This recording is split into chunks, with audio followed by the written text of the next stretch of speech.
secara umum para pionir yang awam pun itu sudah tidak asing dengan istilah cryptocurrency.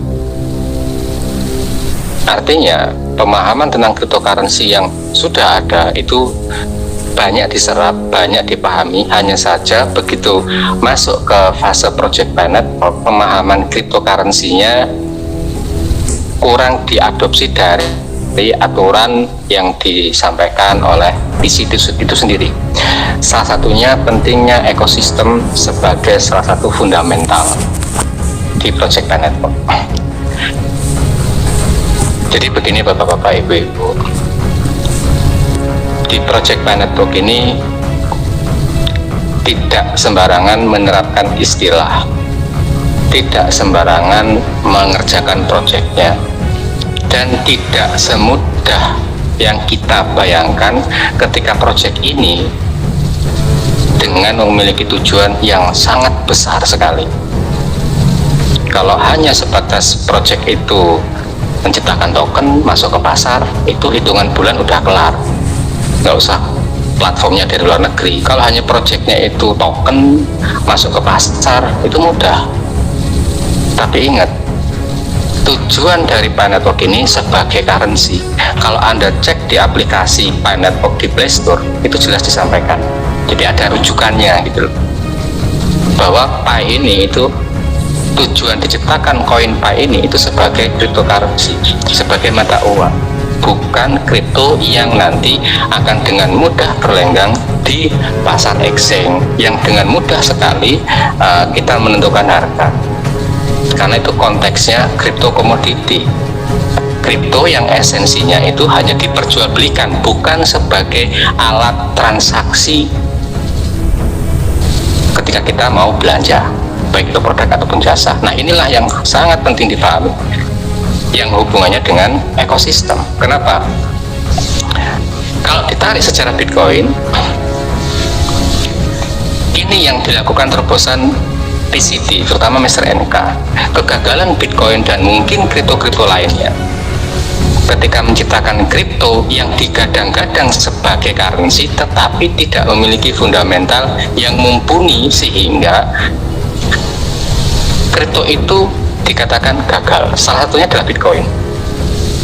Cirinya adalah harganya yang fluktuatif karena tidak ditopang oleh ekosistemnya. Nah, disinilah kita harus memahami ekosistem di Pi Network itu seperti apa dan kenapa harus ada ekosistem.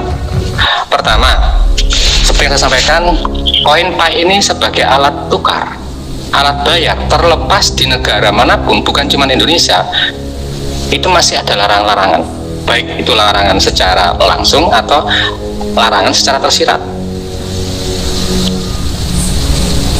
Jadi ketika tujuannya sebagai cryptocurrency, ada fase, ada proses yang harus dipersiapkan.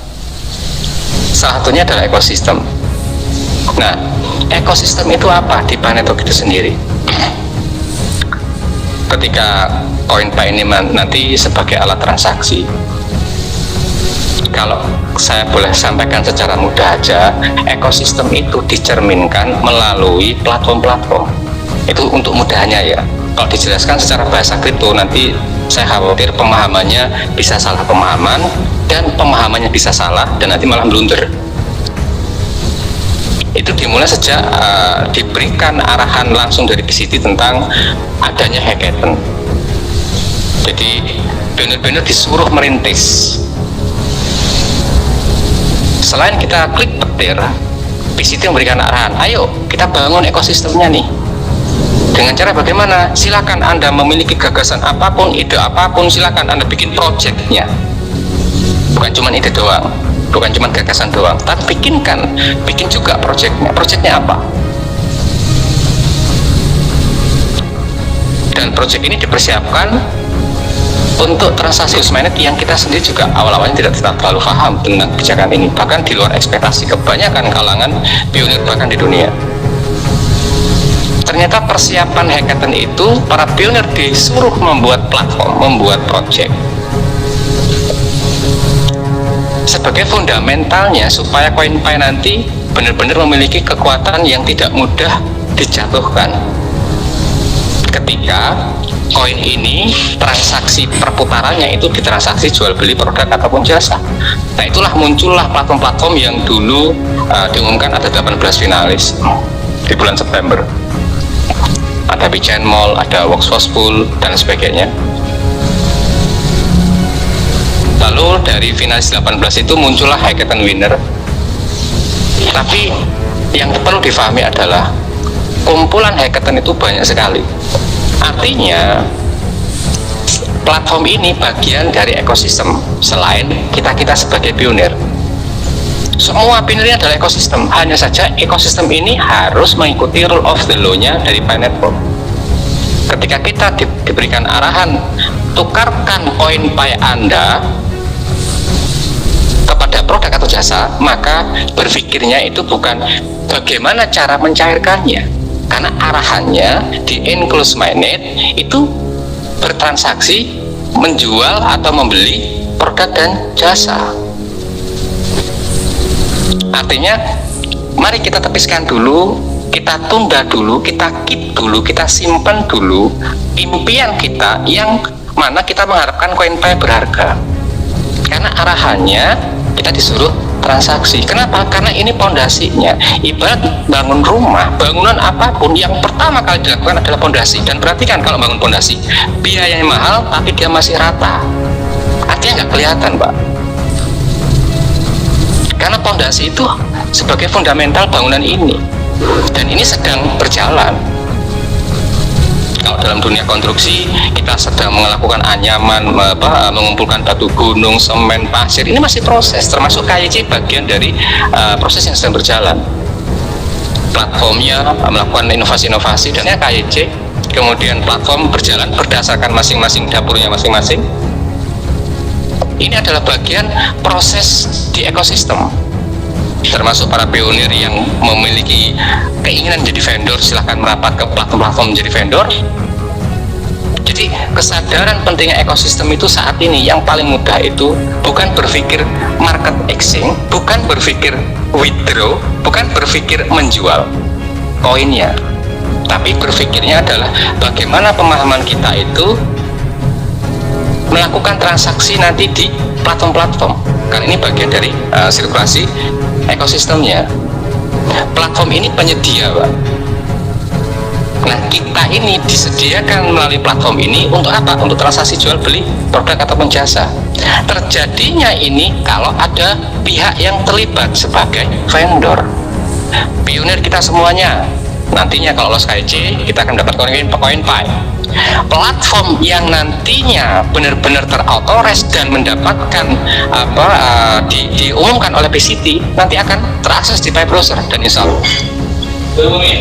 Tapi tidak ada satupun platform saat ini yang benar-benar resmi sebagai bagian dari ekosistem. Semuanya sedang melakukan pengembangan, melakukan persiapan dengan segala racian strateginya masing-masing.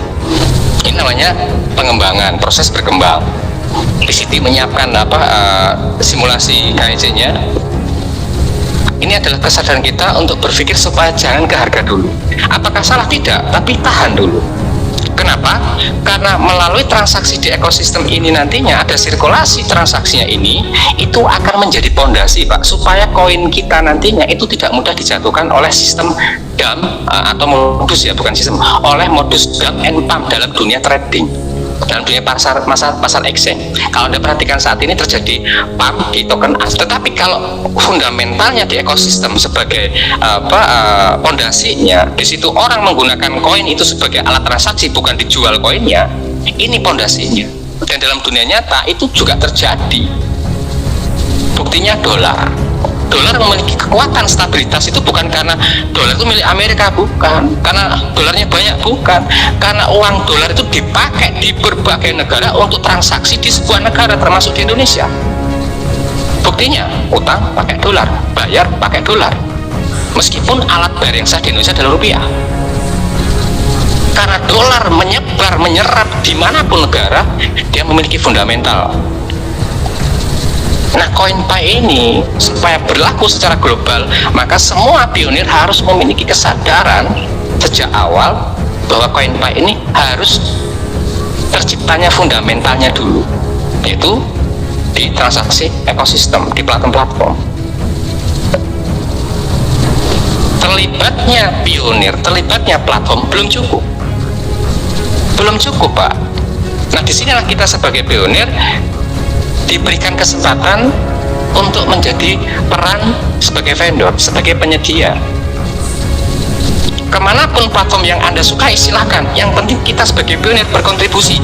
Percuma ada pembeli kalau tidak ada penyedia layanan produk atau jasa atau penjualnya. Percuma. Dia kan pionir lah yang menentukan ketika ada kesempatan jadi vendor. Jadi peran vendor ini penting disadarkan. Memang sulit untuk memahami karena ini bukan hal yang umum atau yang wajar gitu loh bagi kalangan pionir yang masih awam dalam dunia kripto, yang notabene transaksinya tidak menggunakan uang fiat. Saya sangat maklumi itu. Tetapi yang paling dasar itu bagaimana kita menyadarkan pikiran kita berperan di ekosistem itu memakai jalur vendor. Itu yang ketiga. Nah, yang keempat, pahami juga terlepas kita memiliki keterbatasan kemampuan secara teknik atau secara finansial, peran seorang noder itu juga penting. Loh, kenapa? Karena harus pakai laptop. Makanya minimal kita ada pemahaman tentang pentingnya peran noder. Nantinya ketika seorang pembeli bertransaksi ke platform, transaksinya ini harus divalidasi, Pak. Supaya masuk ke blockchain itu ada yang memvalidasi. Saat ini validatornya itu adalah node-nya PCT. Jadi yang mencatat itu, yang bukan catat, yang memvalidasi transaksi kita sebagai pionir ketika belanja itu adalah para noder. Minimal kita ada pemahaman, Pak, pemahaman dasar aja bahwa transaksi di ekosistem itu penting sekali adanya noder. Dan Indonesia sejak 10 Agustus ketika saya cek secara growth-nya, perkembangannya sampai detik ini belum masuk peringkat 20. Kenapa? Karena kita kesadarannya berpikir CoinPi ini sebagai kripto yang nanti akan langsung masuk ke market exchange, tidak memahami rule of the game-nya di Pi Network. Jadi saya harap, harapan saya pribadi tentunya, kita sebagai pionir memahami pentingnya fundamental project ini melalui ekosistem. Dan ekosistem yang berperan itu sejak pertama adalah pionir. Pionir ini yang bersedia membelanjakan CoinPi-nya ke platform. Yang kedua, platform itu sendiri sebagai penyedia. Jadi tempatnya, ibaratnya kita mau jual beli itu yang menyediakan pasarnya, menyediakan mall-nya gitu loh. Kemudian yang ketiga, vendor. Keempat, node. Ini tidak bisa dikurangi satupun. Artinya pionir. Jangan sampai pionir tidak melakukan transaksi belanja. Nah, terus gimana perputarannya? Jadi tidak bisa, Pak. Pionir yang berkontribusi sebagai pembeli ini juga kita harus respect, kita harus hargai. Kemudian platform manapun yang penting nanti diumumkan PCT sebagai platform yang layak sebagai pilihan para pionir untuk transaksi, nanti akan diumumkan. Kita tunggu di Pi App-nya. Para vendor hargai. Para vendor sih nggak mudah secara mindset dan mentalnya untuk memilih jalur vendor. Nah, yang keempat, pahami juga perannya para noder. Nah, ini untuk skop kecilnya dulu supaya kita mudah memahami apa-apa komponen-komponen di ekosistem ini supaya fase enclosed mainnet ini itu mateng seperti yang diharapkan PCT, baru kita ngomong open mainnet. Kan kita udah dikasih tahu kalau open mainnet itu tergantung kematangan ekonomi di fase enclosed mainnet. Dan sekali lagi, ini bukan fase testnet. Testnet mah udah, fase testnet itu sudah, Pak. Ini fase mainnet yang konteksnya enclosed mainnet, kan udah jelas roadmapnya itu. Fase testnet itu sudah. Kenapa kita berpikir ini masih testnet? Kalau tes transaksi silahkan, tapi fasenya ini bukan fase testnet, udah kelewat. Ini adalah fase mainnet. Hanya saja mainnetnya enclosed mainnet. Kita matangkan sebagai perintis, sebagai pionir, ikut mematangkan ekosistem. Jadi sekilas itu tentang ekosistem. Tentu sangat terbatas sekali apa yang saya sampaikan, dan masih banyak hal yang bisa diulas tentang ekosistem ini sebenarnya. Namun karena keterbatasan waktu, saya harap ini bisa difahami. Dan sebelumnya saya mohon maaf sekali kalau ada kata-kata, attitude, sikap, narasi, intonasi yang mungkin kurang berkenan. Tapi ini tidak lain karena kepedulian kepedulian kami untuk memberikan sebuah informasi tentang pentingnya ekosistem sebagai fundamental Project Planetpot.